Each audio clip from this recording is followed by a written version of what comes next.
everyone. What a week it has been. I hope everyone's feeling a little bit better after all the craziness this week. I am Britt Johnson. You can follow me on all social media at I am Britt Johnson. Chris. That's your boy Chris. You can find me everywhere at CK2K. I'm Jackie Ray. You can follow me on all things social media at JRay the Fanatic. All right, we have some stuff to get into. First, we're going to start with honorable mentions, but the theme of this week is we've kind of been changing the name of our shows to something a little bit different.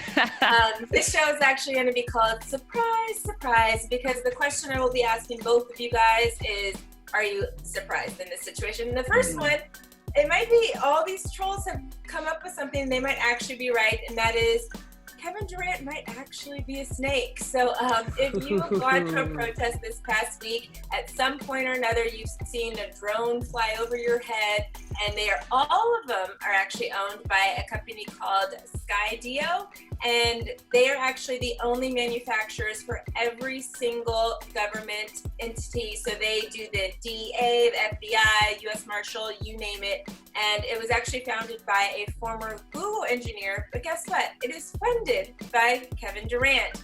So I guess he actually is a snake. Chris, are you surprised? Not really. I was just hoping that maybe he could use this for our benefit. But when I found this news and found out that he has been funding it for a while, then that man, no, I'm not surprised about it. Come on, KD. Right. Next one.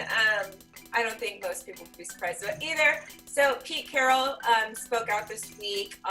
We kind of talked about it a little bit on our live show. Basically, he said we all owe Colin Kaepernick. He owes Colin Kaepernick, blah, blah, blah. But amongst all of us was some confusion that went along with reading his statement, because when Colin Kaepernick was released after the 2016 season, he actually did go to the Seahawks facility in 2017 to meet with the team and possibly get signed. They didn't sign him. And then again in 2018, rumors came out that Pete Carroll was interested in talking to him and signing him, but then nothing came of it again. So my guy had two opportunities after the fact, and you didn't go up on it then, and now you're wanting to release this letter saying I owe you and blah, blah, blah. So Jackie, are you surprised? No. I feel like everybody is on team backtrack right now because the man was right. So now it's have to be like, you have to kind of save face and say, whoa, whoa, whoa. We owe you. Yeah, but you kind of owe him a job too. But right. So he could probably, I was kind of surprised that he didn't take the scapegoat route and say, I was so interested in hiring him, but our owner, Paul Allen, was not. And so, but to say that anything right now, this is, who's going to make this stamp for us so you can say less? I know, right? We need it. We need it.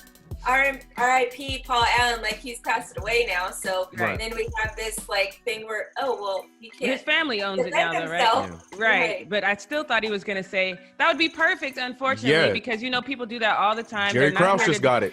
Right. Yeah. So that would have been the perfect scapegoat. Like, I'm so sorry. Bless his soul, but he made me do it. That's facts. Right. Yeah. Mm-hmm. Well, that is it for the honorable mentions, hashtag surprise, surprise this week. Chris, what you got for us with Athlete Trash Talk? Well, we do it. Yeah, like you said, we're changing up names, and I'm definitely changing up the name for mine this week because normally it is Athlete Trash Talk, but this one is Drew Brees, Take What You Getting, because that's what we're calling this week, because I got quite a few responses after this past week's statement by Drew Brees. I'm not going to repeat it because we talked about all week, and I don't feel like talking about what he said right here because every time I watch that video, it makes me even more upset, and his apologies don't help.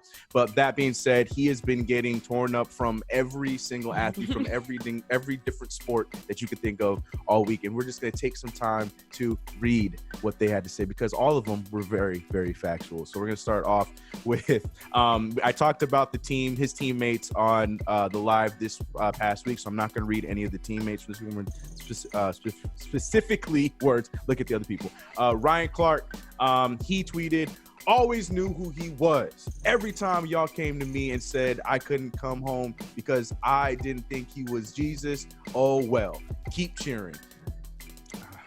Ryan Clark has always been very harsh about Drew Brees, so I mean, he's not lying about that one. Yep. Tyrann Mathieu said, listen to some of them. they will never change. Yet most black folk I know have submitted to their standard of living, or way I should say, only to have our perspective or do limited by the same old-fashioned standards or ideals. It's us waking up every day getting slapped over and over. Look at that. See, not that hard to answer the question, Drew. Moving on to another one, just seriously simply saying, damn, Drew, hurt me with that one. Facepalm emoji. A lot of people were saying stuff around those lines. That hashtag we were talking about, that trending hashtag damn Drew. Yep, that's literally what I tweeted. The very first, at the very beginning, that was all I was able to say because I just could not believe it. But here we are. But I could, you know what I mean. And last but not least, so I don't take any more time, but Drew Brees, I need you to hear it. We got one more, and this one's coming from Doug Baldwin Jr. We were talking about the Seahawks. He was an ex-Seahawk wide receiver. He said, Drew Brees, the reason my children have to live in a world that won't empathize with their pain is because people like you are raising your children to perpetuate the cycle. Drew, you are the problem. And like I said, this segment is sponsored by Chris, to be called Drew, Take What You Get. And that's it for me with this. Well done. Well done. All right. So, I've renamed mine several times. We called it the snaps because y'all was getting just so weak. I'm going to have to change it back because y'all at least got some golf claps in this week. I'm excited. Right. It's not a full clap, but we at least up to golf claps. So I'm excited about that. So this one. Right. Yes. All right. So look, this one came from the Live on Monday. It says the Fumble has joined the left wing race baiting now. So if you think that, I encourage you to go right and try something else. How do you guys feel about that one? Because that one's kind of when everything went crazy for us. I mean, if you think that is what's going on, you don't think that us speaking our truths and speaking how we truly feel about everything is us race baiting, then obviously, another person is missing the point. That one. Right. Baseball, swinging a miss.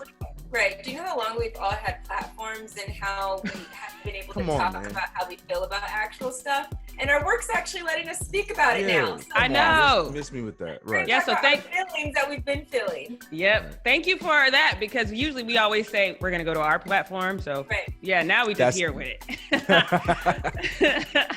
All right. So this next one, I think also came from Live. Oh, this one's on the Patrick Mahomes video. It says he was 15 at the time and he didn't say anything wrong. LMAO, keep hating though. LMAO, Super Bowl MVP and repeating next year. You mad? Yeah, you mad. LMFAO, bow down to greatness. Sorry, I think you lost me on that first lap. Yeah, right. Britt, this next one is for you. This is the one about Napier getting axed. Yay. It says, if you're going to be a reporter, take time to learn how to pronounce people's names. I'm pretty sure you said it right in that video, though. Yeah, so I was going to say, my God. I edited the video, and yes, Britt said it right the entire. There was times where she said it wrong, but she corrected herself, and you didn't see that. Exactly. So chill out with that. Move on. Good try, though. Good try. And I don't need to know how to say his name because he don't got a job. He's gone, right. Right. He's unemployed now. Okay, so this one, Britt, I think you and I are going to have to take the reins on this one, but first we should probably take a woo-sow deep breath, and here we go. Chris, you probably gonna have to chime in too, because you got to represent. I don't know why I said it's just gonna be me and Britt, but here we go. When black men stop being racist towards black women, first of all, I need to stop. You need to understand what the term racist means. Now let's regroup. When black men stop being racist towards black women, then other races will follow. LeBron needs to speak to his friend Tristan Thompson, who is actively practicing segregation between his kids. It's probably accidental. There's a lot of them. It's hard enough that he left the black girl pregnant and does not recognize her like he does Chloe, but he takes it to a disgusting level by only seeing his son a couple of times, but being a perfect, ever-present force in the life of the baby with Chloe. Black athletes and rappers portray black women in the most despicable way. No race treats its women as bad as black men treat black women. There is some truth in there. This isn't a completely false statement, so I'm not going to clap entirely. Yeah. I would say he needs to rephrase it, change some of the wording, because the words I think he uses, like you said, the racism stuff, he needs to realize like what it is. That's not, It's funny that you mentioned that, because his name, or her name, not entirely sure, is Grammar Police. See, and you were honest. Like we were here. Yeah, we were here trying to give you some credit for what you said, and then you give us the ammunition to come right back at you. Come on now. Grammar police talking. No, I think maybe me and Britt will have to do a little separate thing entirely to address some of the truths in that statement, though. But yeah. I'm down. That one will be on another channel. Right, for sure. All right, that's it for me, though. All right, let's really quick go over our L's for the week. So mine is going to go to the Denver Broncos head coach because he said there is no racism in the NFL, but then all the NFL players came out with the video saying basically there is, and you guys haven't addressed anything. So shout out to them for doing the video, and bye, sir, for saying that there's no racism in the NFL. Chris, what you got?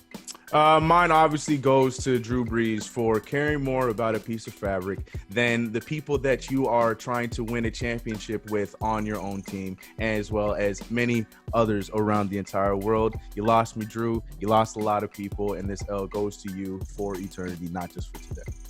Ooh, L for life. L for infinity and beyond. Yes. Damn. All right. So my L, unfortunately, goes to Dak Prescott. Britt kind of talked about it and said, hey, change is possible. People will change. They can change. But, the FBI on 2 separate occasions has released statements that the alt-right and KKK have infiltrated the police. We've done nothing about it.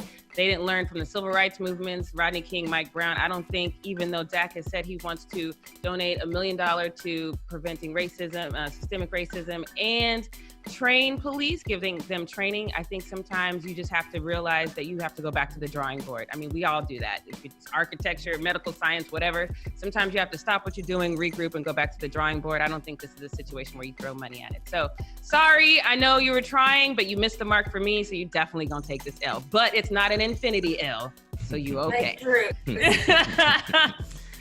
Dak, you still have she still has a glimmer of hope for you, Dak. I do. Okay. Well, thanks guys so much for tuning into the Weekend Zone. I hope everybody has a great weekend. Make sure you guys are working on your action plans because like Jackie said, we got to go back to the drawing board and come up with some new, great, innovative things that are going to really actually make change happen, because really what everybody's been doing hasn't really worked. So I hope everybody, uses their voices, uses whatever they can to, continue to keep moving us this way. And on that note, we're going to go on out of here. Come on, Chris. We're waiting for you. I didn't see y'all was doing it. My bad. I got y'all. All right, thanks, guys. I'll see you later.